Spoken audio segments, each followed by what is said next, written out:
chers collègues. Merci de l'invitation. Je suis triplement touché. Touché d'abord parce que vous montrez encore une fois la grande ouverture d'esprit des juristes, puisque vous acceptez d'accueillir en votre sein un économiste. Ça n'est pas la première fois, mais je trouve que c'est toujours intéressant de le souligner. Secondement, c'est toujours un plaisir. Je n'oublie pas que je suis d'abord et encore et toujours professeur d'université. C'est toujours un plaisir que d'intervenir dans un colloque universitaire. Et puis troisièmement, je n'oublie pas aussi à titre personnel que je suis lyonnais, puisque je suis né, j'ai grandi et j'ai fait mes études à Lyon. Donc c'est vraiment un triple plaisir. Je constate aussi que le timing du colloque est, je sais pas, je voudrais pas dire parfait, mais en tout cas il est troublant, puisque vous le savez, hier soir on a appris l'ouverture de poursuites contre Google. Alors, je suppose que c'est une coïncidence, à moins que Xavier et Jean-Christophe aient des connexions invisibles que nous ne connaissons pas à ce stade avec le département américain de la justice. Ce que je vous propose, c'est peut-être, comme l'a dit Xavier, de vous présenter un peu un cadre économique un peu général sur les plateformes, en insistant sur un angle qui est l'angle de la concurrence. Donc, je laisserai de côté tous les autres aspects qui vont être traités, qui sont aussi importants, sinon plus aujourd'hui, relatifs au droit du travail ou bien à la fiscalité ou au droit d'auteur. Bien entendu, les opinions que je vais exprimer n'engagent pas l'autorité de la concurrence, ce sont que les opinions personnelles. Et je voudrais rejoindre ce qu'a dit notre doyen Hervé Gaudemar en introduction. N'oublions pas, avant de mener la critique éventuelle des plateformes, n'oublions pas les formidables gains dont nous leur sont redevables. Et pour un économiste, une plateforme, c'est d'abord, quand on regarde les conséquences, des formidables gains de productivité. Je crois que la Covid-19 nous a montré à nouveau tous les avantages forcés, certes, du travail à distance, donc toute la productivité pour les entreprises, mais également tous les gains pour les consommateurs. Et je vous invite notamment à lire une étude très intéressante faite par 4 économistes et publiée en 2019 au NBER aux États-Unis, qui a essayé de chiffrer quel était le gain pour les consommateurs de différentes applications, et notamment du réseau social Facebook, qui est gratuit, en tout cas pour les utilisateurs. Donc, ils ont essayé de reconstituer la disposition à payer, combien les utilisateurs seraient prêts à payer pour utiliser Facebook. Et on arrive, tenez-vous bien, à la fin des fins, sur la période 2003-2017, à un surplus des consommateurs de 231 milliards de dollars. Ça fait à peu près 16 milliards de dollars par an. Alors, à l'échelle du PIB américain, c'est certes très faible, mais ça n'est pas complètement négligeable. Donc, je crois que c'est important de rappeler tous les gains d'efficacité qui sont permis par ces plateformes. Alors, j'insisterai dans une première partie, si vous voulez, sur les caractéristiques communes, les caractéristiques économiques. Elles ne sont pas nouvelles. On a tendance parfois à penser que tout est nouveau dans ce nouveau monde. En fait, on n'a rien inventé. Les concepts sont assez anciens, connus. Ce qui est, à mon avis, spécifique, c'est la conjugaison dans un seul modèle économique de toutes ces caractéristiques. Alors, j'en vois 4. Je serai très rapide sur leur description parce que vous les connaissez. Premièrement, des économies d'échelle qui sont quasiment infinies. Une plateforme, c'est d'abord un coût fixe, c'est un algorithme, ça coûte très très cher à développer. Mais ensuite, le coût marginal d'un utilisateur supplémentaire est quasiment égal à zéro. Ce sont des économies de gamme. La même donnée, la même data peut être éventuellement utilisée pour différentes applications, différents usages. Ça s'appelle des économies de gamme. Il y a des économies d'expérience. Je vais y revenir, ce qu'on appelle la boucle de rétroaction. Une plateforme qui collecte des informations sur ses clients depuis longtemps va pouvoir apprendre. Son algorithme va devenir plus attractif, notamment en matière de prévision, par exemple, des stocks ou de recommandations. Et puis, bien sûr, vous connaissez tous ce dernier concept, les effets de réseau, que ce soit des effets de réseau directs, indirects ou croisés. Bref, les concepts ne sont pas nouveaux. Ce qui est intéressant, c'est que dans le numérique, on va avoir toutes ces dimensions simultanées. Et quand vous mixez toutes ces dimensions, vous arrivez à 2 conséquences. Première conséquence, une tendance naturelle à la concentration des marchés. Dans le numérique, la concurrence, c'est la concurrence pour le marché plus que la concurrence sur le marché. À la fin des fins, vous arrivez à un oligopole, souvent asymétrique, pour ne pas dire un monopole. Et à nouveau, ce ne sont pas des notions qui sont complètement nouvelles. Cette idée que la concurrence, quand à la fin on est tout seul, la concurrence est un processus de sélection. C'est quelque chose qui est bien connu en économie, notamment dans les phénomènes qu'on appelle de course au standard. On va avoir un effet boule de neige. C'est-à-dire des premiers utilisateurs vont utiliser une plateforme. ils vont être en quelque sorte loqués parce qu'il y a des effets de réseau directs ou indirects et on peut très très rapidement avoir un basculement du marché plutôt en faveur d'une plateforme. D'où la célèbre expression The winner takes all. Mais je le répète, tout ça n'est pas nouveau. Je vous invite à regarder ce qui s'est passé il y a 40 ans dans la compétition entre VHS et Betamax pour la diffusion de supports vidéo. Ce qui frappe la grande différence peut-être avec VHS et Betamax, c'est la rapidité avec laquelle ces effets de réseau se mettent en action.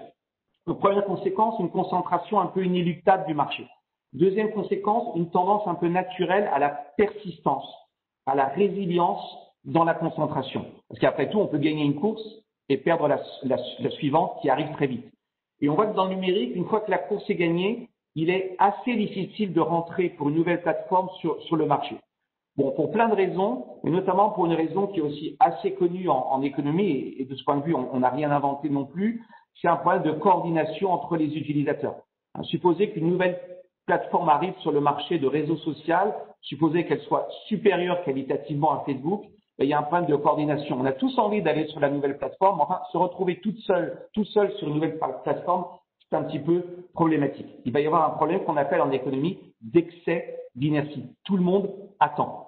Sans compter tous les effets d'expérience dont j'ai parlé tout à l'heure qui jouent forcément en faveur de l'entreprise installée.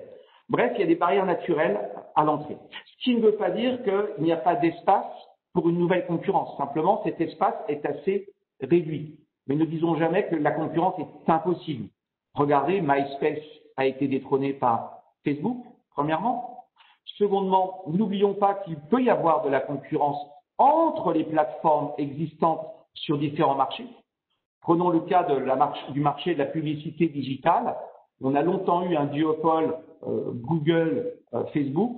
On voit aujourd'hui un troisième acteur qui rentre très fortement, notamment aux États-Unis. C'est bien sûr Amazon. Car en réalité, Amazon est aussi devenu un moteur de recherche spécialisé dans la recherche de produits en vue de leur achat. Même chose sur la publicité display, qui a été longtemps le domaine un peu réservé de Facebook. On voit aujourd'hui un géant d'un autre marché, Google, qui à la faveur de son rachat de YouTube se lance également dans la publicité display. Troisième élément, cet espace de concurrence, il va dépendre de certains facteurs, notamment du multi-homing. Est-ce qu'il y a des coûts de transfert d'une plateforme à l'autre, ce qu'on appelle les fameux switching costs? Est-ce qu'il y a vraiment des effets d'expérience? Est-ce que la data n'est pas quelque chose de périssable? Est-ce qu'on est sur des marchés où les clients, les utilisateurs demandent finalement des services assez différenciés? Est-ce qu'il ne peut pas y avoir des phénomènes de lassitude des utilisateurs, voire des effets de mode?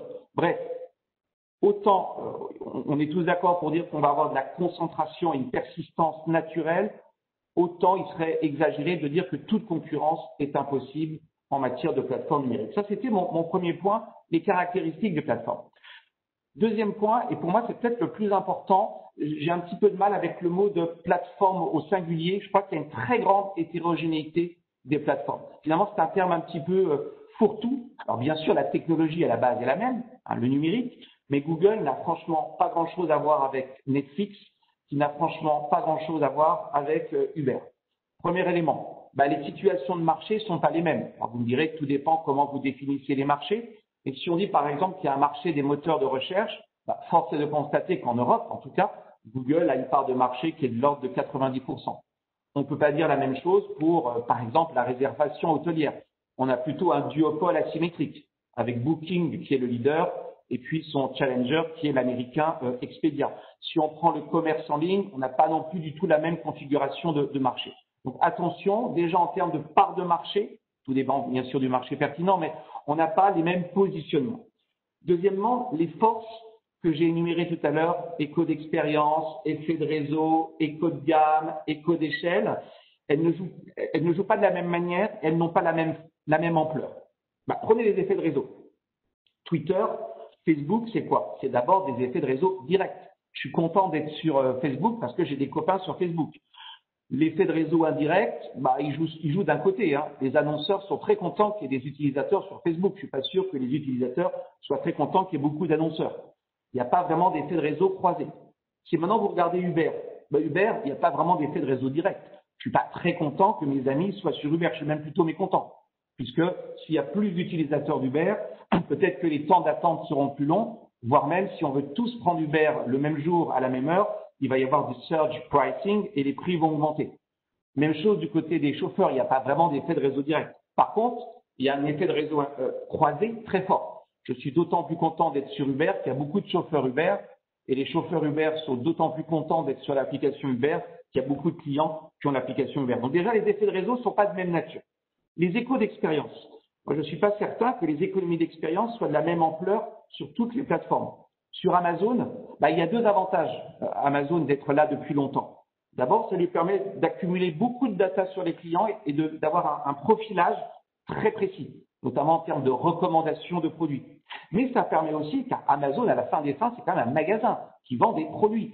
Ça permet de gérer les stocks, de prévoir les ruptures de stock. Or, on voit bien que les économies d'expérience en matière de commerce en ligne, ça me semble beaucoup plus important que dans d'autres plateformes, par exemple sur YouTube ou sur Netflix, où au fond l'économie d'expérience, elle sert essentiellement à quoi? À classer les clients en typologie. Même chose sur le levier de la différenciation des produits. Quand je prends Uber, je ne veux pas avoir une expérience très différente des taxis. Je veux un moyen de transport rapide, pas trop cher, d'un point A à un point B. Il n'y a pas une demande de différenciation.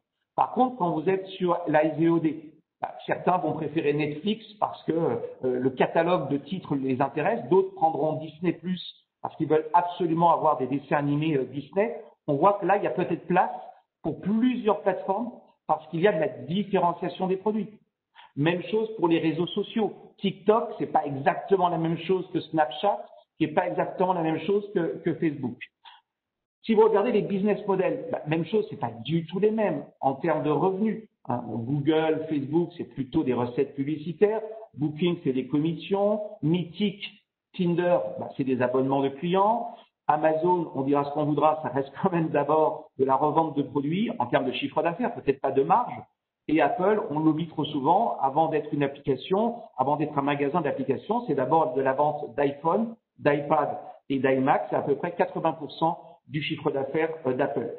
C'est pas non plus les mêmes business models en termes de diversification et d'intégration verticale. Oui, on peut pas comparer Netflix, qui est vraiment sur un type de produit très intégré verticalement, puisqu'elle produit ses films de plus en plus et les distribue, et un véritable écosystème comme Google, où vous avez des smartphones, on l'oublie trop souvent, les Pixels, on a Android, un operating system, un moteur de recherche, et puis des applications dont YouTube. Donc en termes de diversification, d'intégration verticale, on n'a pas les mêmes modèles. Alors pourquoi je dis ça? Attention aux généralités. En tout cas, dans mon domaine, qui est la concurrence, les risques concurrentiels ne sont pas les mêmes quand on traite de Netflix, s'il y en a, ou quand on traite de Facebook, ou quand on traite de Google.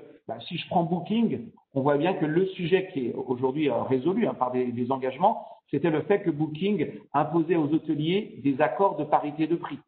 Pour Google, quand on regarde les décisions de la commission, c'est plutôt des histoires de vente liées avec Android ou bien de self-preferencing avec Google Shopping. Quand on regarde Amazon, on voit bien que le sujet, visiblement, puisqu'il n'y a pas eu de décision en tout cas en Europe ni aux États-Unis, ça serait éventuellement une histoire de self-preferencing ou bien de déréférencement abusif sur la marketplace. Donc attention, parler d'une plateforme, d'un modèle de plateforme et donc d'un droit des plateformes, c'est peut-être dangereux, en tout cas en droit de la concurrence, parce que ce ne sont pas du tout les mêmes types de plateformes. Et je terminerai, si vous voulez, par un troisième et dernier point, finalement, quels sont les enjeux sur le sujet que je connais un petit peu, la concurrence. Il y a un premier enjeu qui est l'enjeu bien connu du Same Level Playing Field.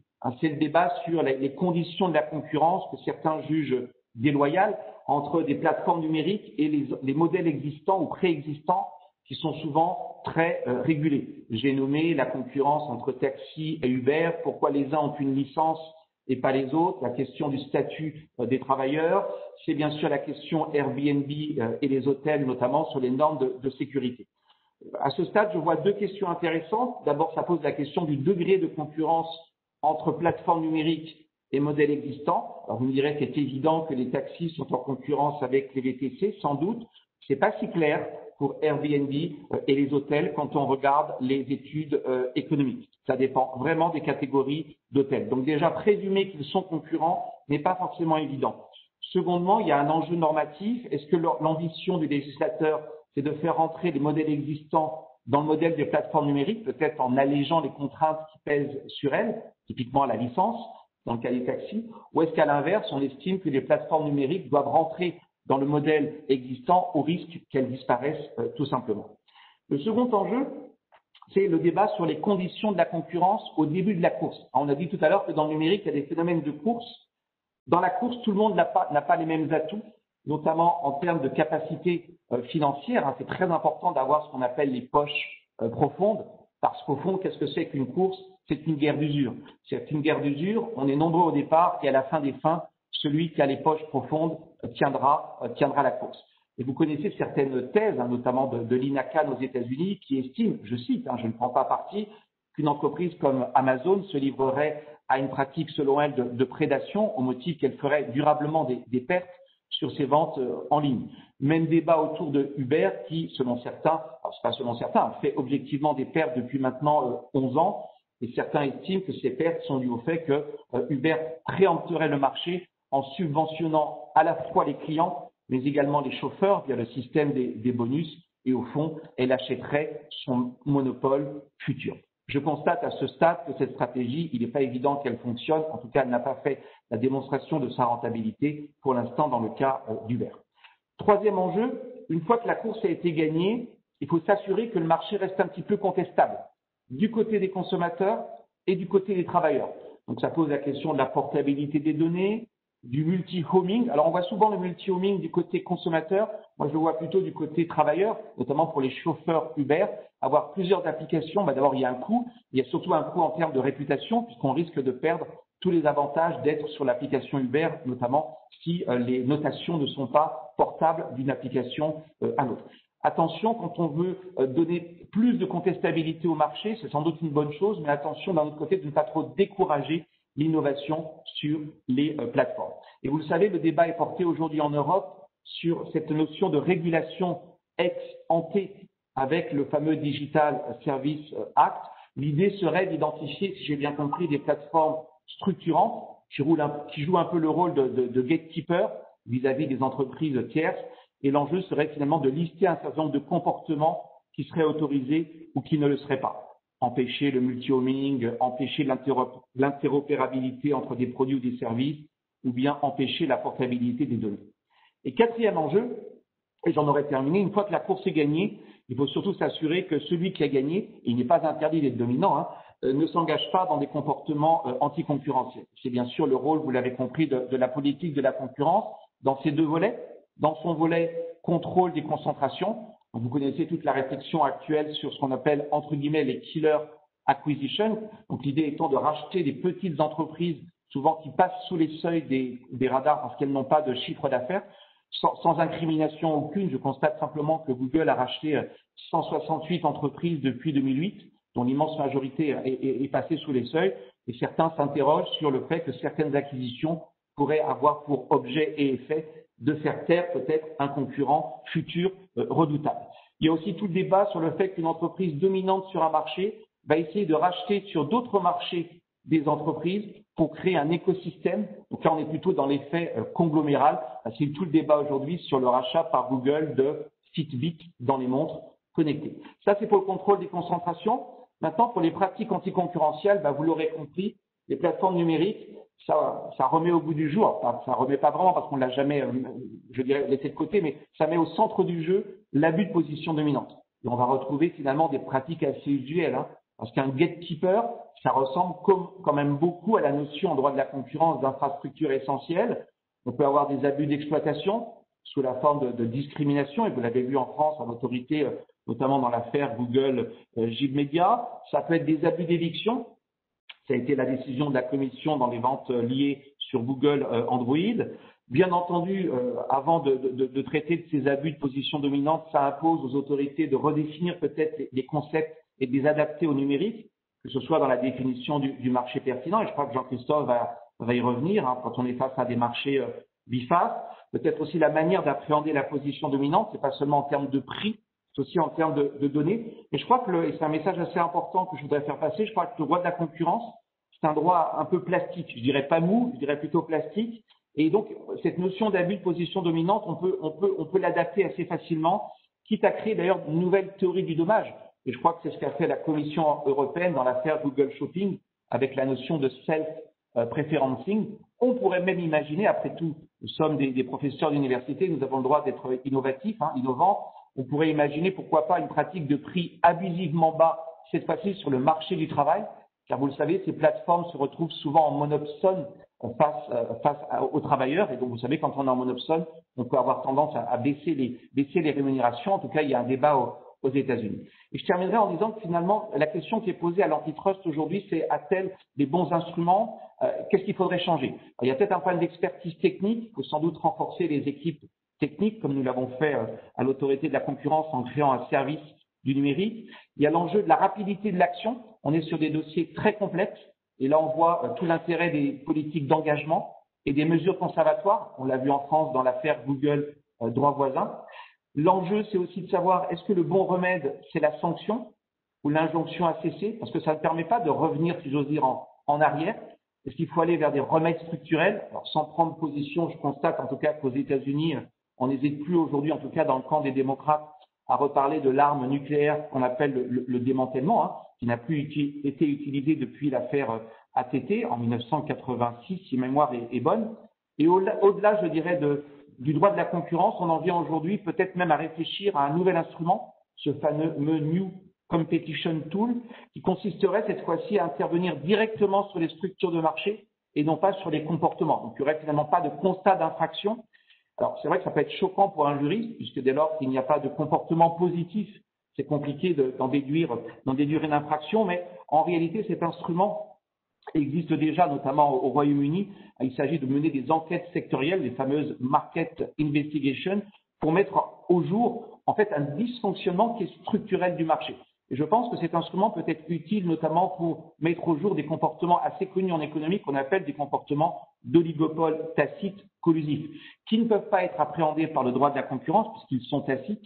Il n'en demeure pas moins qu'ils ont un effet sur le marché. Voilà, j'ai déjà été trop long. En tout cas, vous voyez, ce sujet des plateformes soulève de nombreuses questions, en tout cas en droit de la concurrence. Et le message que j'aimerais faire passer, c'est peut-être cette idée que, en tout cas en droit de la concurrence, il faut vraiment aller sur du cas par cas et non pas sur des raisonnements un petit peu trop généraux, car les plateformes sont très très différentes les unes des autres. Et surtout, lorsque l'on veut remédier à des abus supposés, toujours prendre en compte le fait que ces plateformes ont aussi généré des gains d'efficacité. Donc on est vraiment dans un raisonnement, je dirais, un petit peu de règles de raison, où on met en balance l'atteinte à la concurrence avec les gains d'efficacité. Et je ne doute pas que ce sujet posé, en tout cas pour le droit de la concurrence, on va le retrouver aujourd'hui en droit du travail, avec tout le débat autour de la requalification des travailleurs, en fiscalité, ou bien autour du droit de la propriété intellectuelle. Voilà, j'ai été trop long. Merci à tous et bon colloque.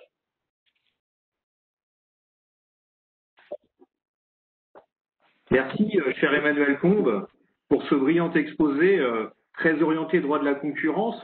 Mais nous avons beaucoup de concurrentialistes dans la salle, entre guillemets, me souffle-t-on dans l'oreillette.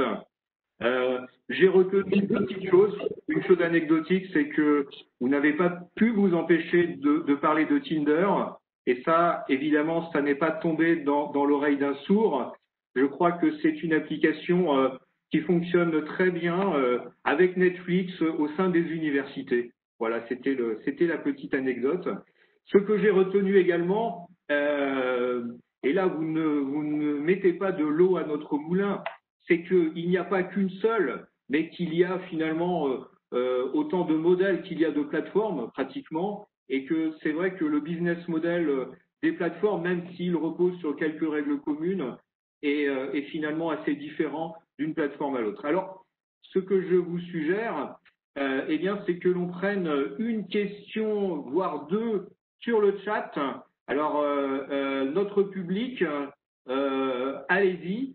Est-ce que vous avez une question? Et si les questions tardent à venir, eh bien, je suggère à l'un de nos co-animateurs de lui poser de vive voix.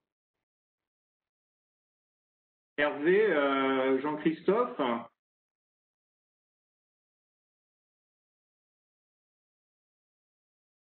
Alors, Jean-Christophe, tu as une question? remets le son. Non, je voulais surtout laisser parler peut-être le public qui voudra s'exprimer. Une petite question pour Emmanuel Combe sur le parallèle qu'il fait entre les gatekeepers, les plateformes gatekeepers et les infrastructures essentielles. Et c'est vrai que dans les différents projets de loi et dans les textes sur la plateforme, on parle aussi beaucoup d'entreprises structurantes. Comment il envisagerait, il y a aussi des parallèles qui sont faits entre parfois même les services publics et les plateformes qui auraient presque un rôle de quasiment de service public tellement elles sont j'allais dire indispensables pour les consommateurs. Comment ça pourrait s'articuler dans l'esprit d'un économiste et d'un vice-président de l'autorité de la concurrence, cette idée-là, comment on pourrait faire le lien? Alors, j'ai pas réfléchi, je vais être franc avec vous, hein, Jean-Christophe, plus avant à la question et la réponse que je vais vous donner n'engage pas du tout l'autorité, hein, c'est juste une opinion. Un gatekeeper, c'est quand même bien l'idée que je suis un passage obligé. Hein. On est d'accord, c'est la définition même du gatekeeper. Hein, ça veut dire je n'ai pas d'autre solution. Donc, on va d'abord démontrer qu'il n'y a pas de solution alternative à cette application. Donc ça, c'est pour l'appréhension de la notion d'infrastructure essentielle. C'est pas reproductible pour les raisons que je viens d'évoquer, parce qu'il y a des économies d'expérience, des économies d'échelle. Bon, plus exactement, ça ne serait pas raisonnable de la reproduire. Premièrement, qu'est-ce qu'il y a d'autre comme conditions? Je vous renvoie la question, Jean-Christophe, dans les arrêts IMS Health. Donc ça n'est pas reproductible, c'est nécessaire. C'est un passage obligé. Je ne peux pas accéder à mes clients, par exemple, si je veux faire de la publicité digitale display sans passer par cette application. Donc c'est bien nécessaire. Et je ne suis pas en concurrence directe avec alors peut-être la différence c'est que je ne suis pas en concurrence directe avec le gatekeeper puisque je l'utilise en réalité. Donc le gatekeeper peut avoir intérêt à me donner accès, sauf si lui-même a un service qui est concurrent du mien. Je pense à Amazon. Vous pourrez dire que Amazon Marketplace quelque part est un gatekeeper. Si vous êtes donc oui, les gatekeepers sont pas les mêmes. Facebook est un gatekeeper, Amazon est un gatekeeper, mais pas avec le même risque. Il me semble que pour Amazon, le risque étant de discriminer les commerçants qui utilisent la marketplace, puisque Amazon est aussi un vendeur de produits. Donc Amazon pourrait être tenté d'utiliser les informations qu'elle recueille lorsqu'ils accèdent à sa marketplace pour ensuite mettre en avant ses propres produits. Je crois qu'on l'oublie trop souvent. Amazon vend non seulement les produits des autres, mais elle vend de plus en plus ses marques de distributeurs. Amazon Basics. Donc ça serait peut-être pour l'identifier, le parallèle avec l'infrastructure essentielle. Alors a priori, je vois bien deux types de gatekeepers assez différents, mais il me semble qu'on retrouve bien cette notion de passage obligé et la condition de non-reproductibilité, en tout cas dans des conditions à peu près efficaces. Maintenant, quant à la solution, vous avez raison, Jean-Christophe, on arrive presque à des solutions de régulation. C'est presque de la régulation d'accès à un service public, puisque vous connaissez les conditions. Il faut que les tiers puissent y avoir accès de manière objective. Il faut que le refus soit objectivé, si refus il y a, et il faut que, bien sûr, si le refus est accepté, il faut qu'il se fasse dans des conditions de transparence.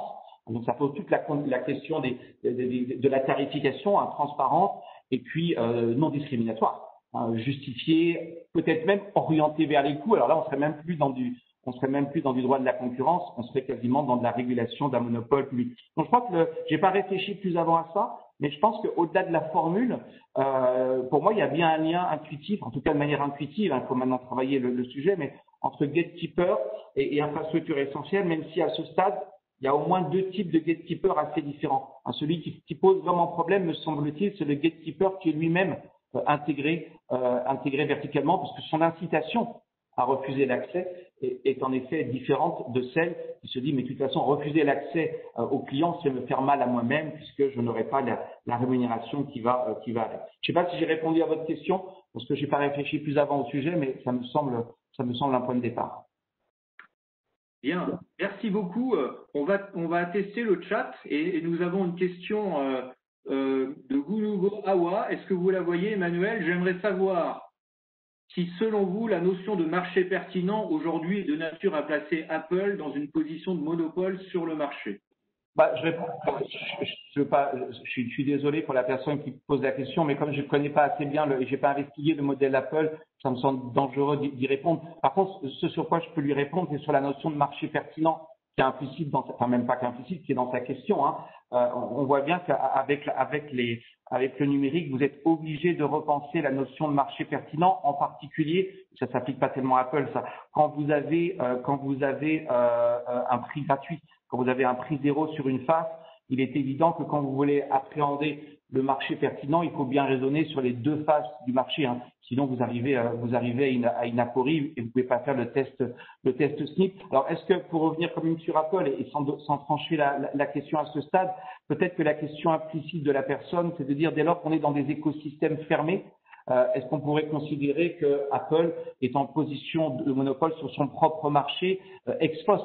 Oui, peut-être, mais n'oublions pas que ex ante, il y a quand même une concurrence entre les plateformes. Vous n'êtes pas obligé d'acheter un iPhone. Hein. Vous pouvez acheter un appareil, par exemple Samsung ou Pixel, qui fonctionne sous un operating system Android. Donc, il y a bien une concurrence avant d'être loqué. Finalement, il y a bien une concurrence en amont dans le choix de l'écosystème, même si ensuite les écosystèmes sont fermés.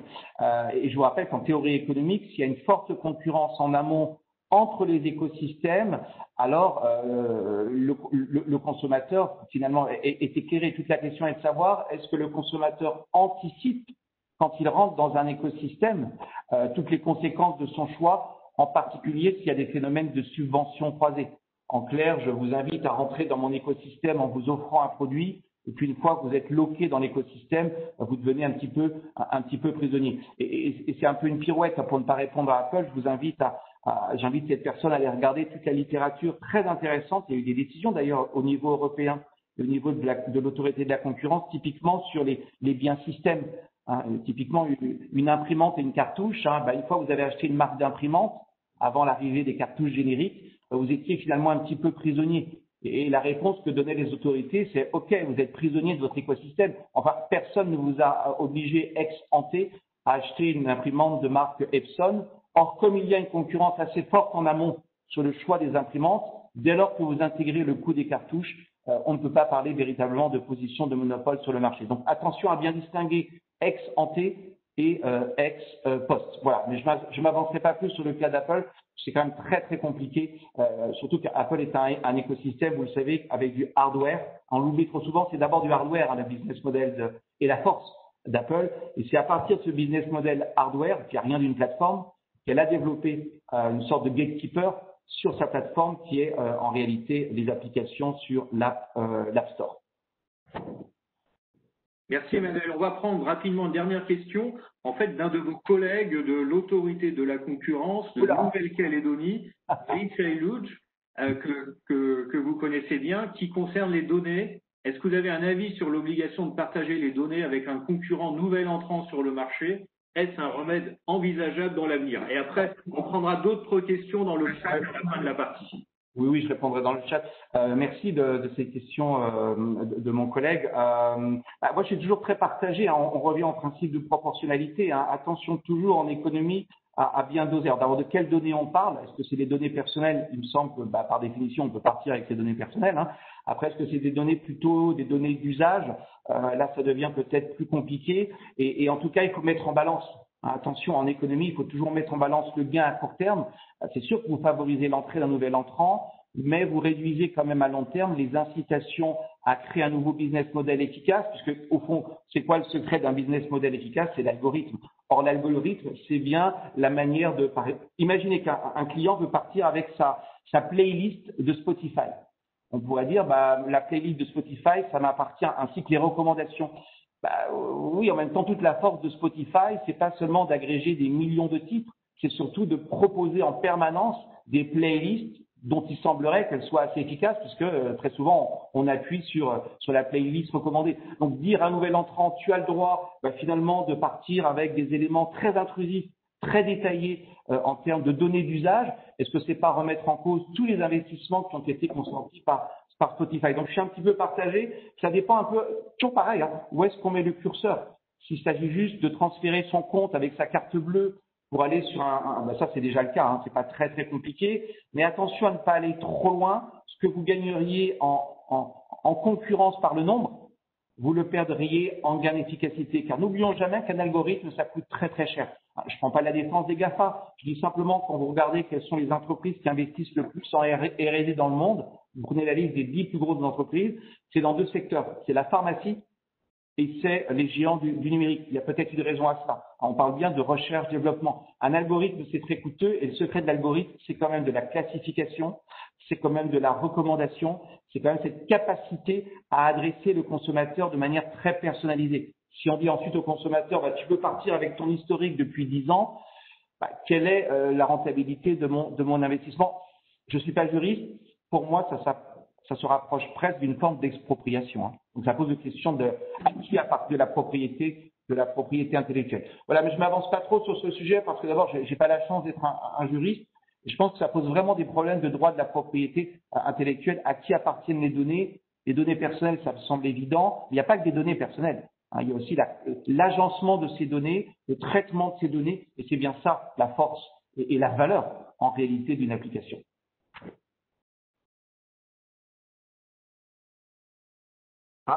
On vous entend pas, Xavier? Vous m'entendez maintenant? Oui. Normalement, oui. J'ai dit vous avez donné le là. On est vraiment parti sur des bases très très dynamiques dans ce colloque grâce à cet excellent exposé. Vous avez parlé d'expropriation. Peut-être que le doyen Hervé de Gaudemarge, qui je crois est un spécialiste du droit administratif des biens, voudrait réagir. Mais je vais laisser la parole au président de séance de la première séance. La plateforme, un instrument au service des intérêts privés, Nicolas Borgia, professeur à l'Université Lyon 3 et directeur du Centre de droit de l'entreprise. Emmanuel, vous pourrez évidemment vous joindre au chat qui aura lieu à la fin de cette partie. Nicolas, c'est à toi de jouer. Merci beaucoup, cher Xavier.